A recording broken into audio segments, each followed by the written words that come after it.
Bonjour, bonsoir, selon votre fuseau horaire. Aujourd'hui, dans cette vidéo, nous allons parler de la logique de OR. Dans un premier temps, nous allons définir la logique de OR.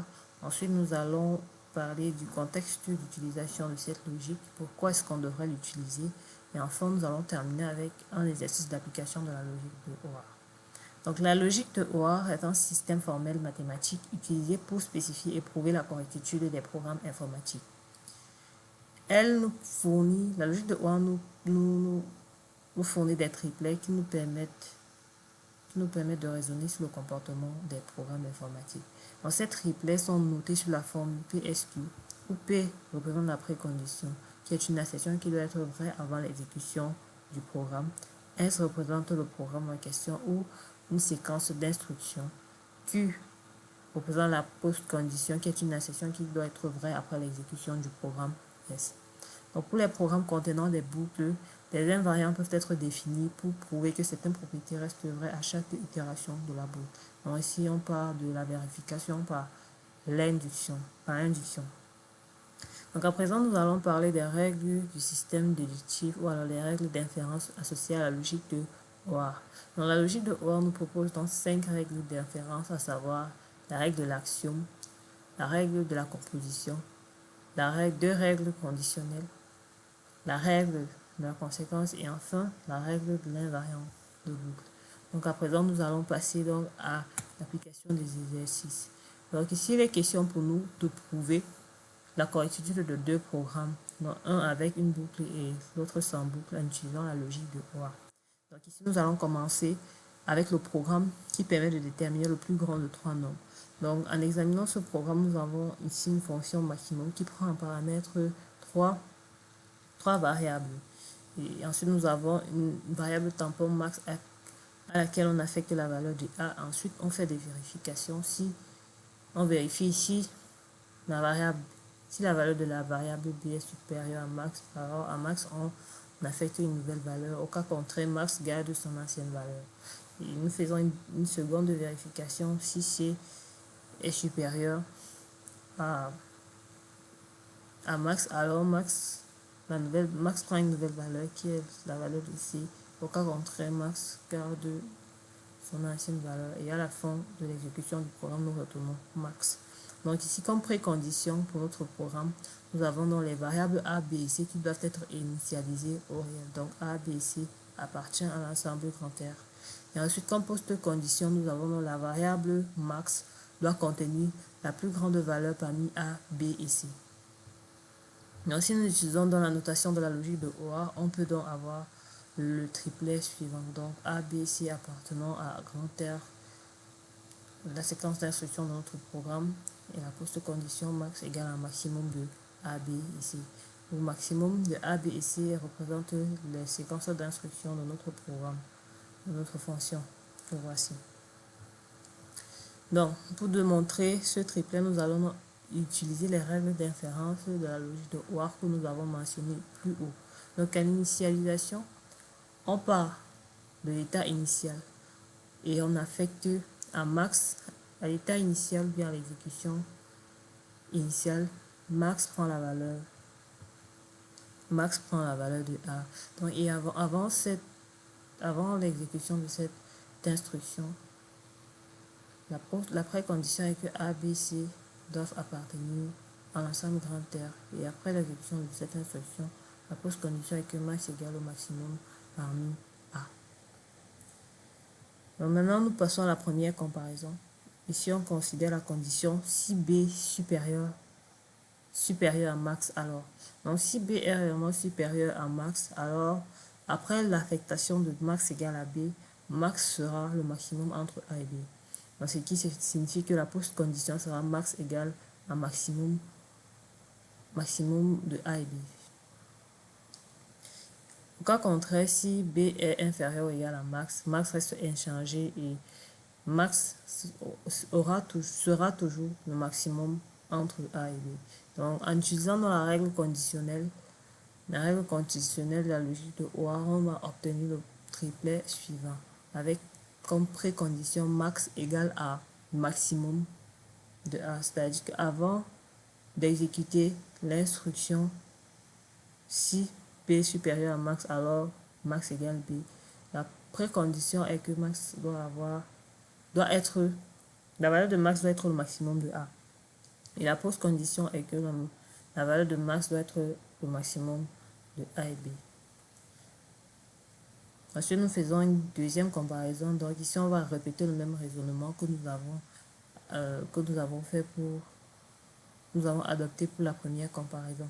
Donc ici, la condition qu'on va considérer, c'est si C est supérieur à max. Alors, donc si C est supérieur à max, après l'affectation de max égale C, max sera le maximum entre A et B. Au cas contraire, max va rester inchangé et max sera toujours le maximum entre A, B et C. Donc on va obtenir donc le triplet en utilisant donc la règle conditionnelle, on va obtenir le triplet de OR suivant. Donc avant l'exécution de la condition si max, si C supérieur à max, alors max égale C.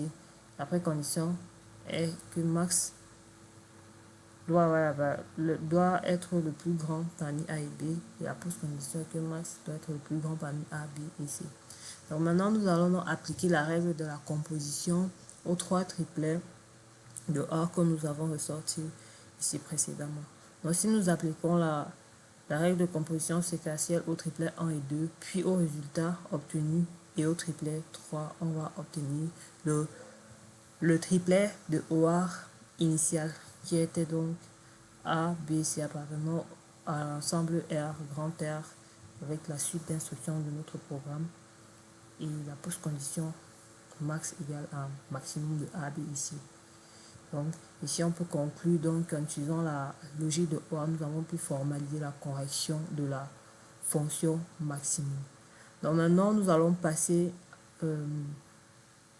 au deuxième programme avec une boucle qui calcule le factoriel de n. Donc pour cette fonction, pour ce programme, nous avons une fonction facto qui prend en paramètre une variable n. À l'initialisation, fact égale 1, i égale 1. Nous faisons une boucle sur les instructions fact égale à fact fois i égale à i plus 1, tant que i est inférieur à n. Et on s'arrête au moment où i sera supérieur à n. Ensuite, on retourne la valeur de fact. Donc, la précondition que nous avons pour ce programme est que n doit être supérieur ou égal à 0. La post-condition est que à la fin de l'exécution de ce programme, fact doit être égal à n factoriel. En utilisant le triplet de OR, en utilisant la notation de la logique de OR, on obtient le triplet suivant précondition, séquence d'instruction et post-condition. Donc maintenant, nous allons passer à la démonstration de ce triplet. Donc, vu que dans notre programme, nous avons une boucle, donc nous allons nous servir de l'invariant de boucle. Donc, nous allons passer à la démonstration de cet invariant. Donc, comme proposition de l'invariant, nous avons fact de k égale à k factoriel et i de k égale à k plus 1. Donc, à l'initialisation, pour k égale à 0, on a fact de 0 égale à 0 factoriel qui égale à 1. Et i de 0 égale à 0 plus 1 qui égale à 1. Donc, notons ici que k représente le rang d'exécution de notre programme.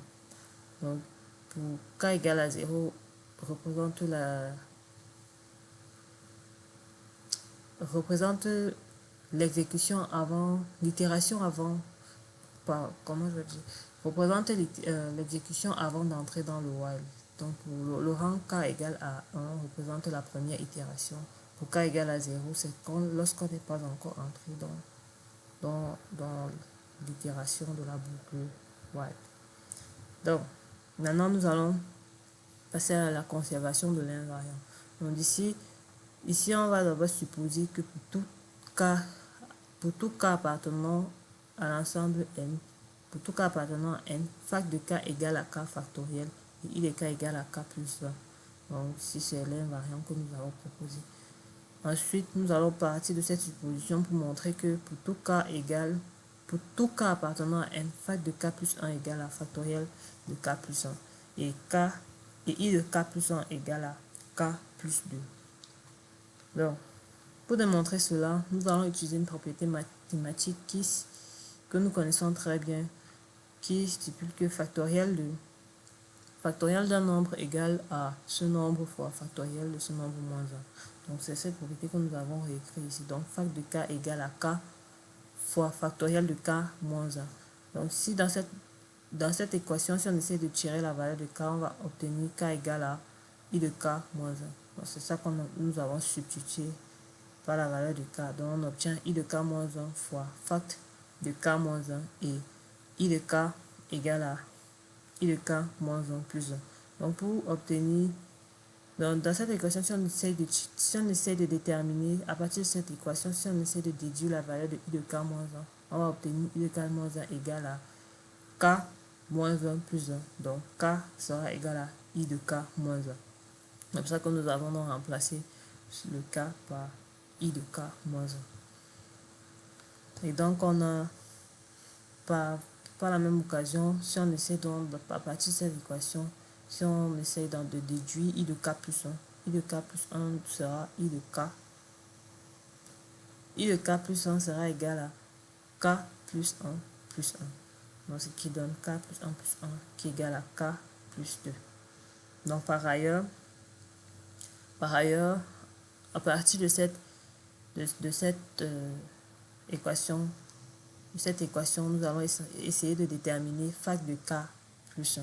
Fac de k plus 1 va donc sera donc i de k plus 1 moins 1 fois fac de k plus 1 moins 1 qui est égal à k plus 2 moins 1 fois factoriel de k qui est égal à k plus 1 fois factoriel de k. K, fact de k égale à k factoriel. Donc ainsi, nous avons donc fac de k plus 1 égale à k plus 1 factoriel. Donc ici, nous avons réussi à montrer que pour tout k appartenant à n, fac de k plus 1 égale à k plus 1 factoriel et i de k plus 1 égale à k plus 2. Donc par conclusion, on peut donc conclure que pour tout k appartenant à n, fac de k égale à k factoriel et i de k égale à k plus 1. Donc ici on maintient bien l'invariant. Donc à la terminaison, notre boucle se termine lorsque i devient strictement supérieur à n. Donc lorsque i contient i plus n plus 1. Donc à ce stade, nous avons fact qui égale à factoriel de n qui égale à factoriel de fact égale fact de n qui égale à factoriel de n, car l'invariant a été maintenu. Donc ainsi nous avons donc pu démontrer que le triplet de OA que nous avons proposé précédemment est valide.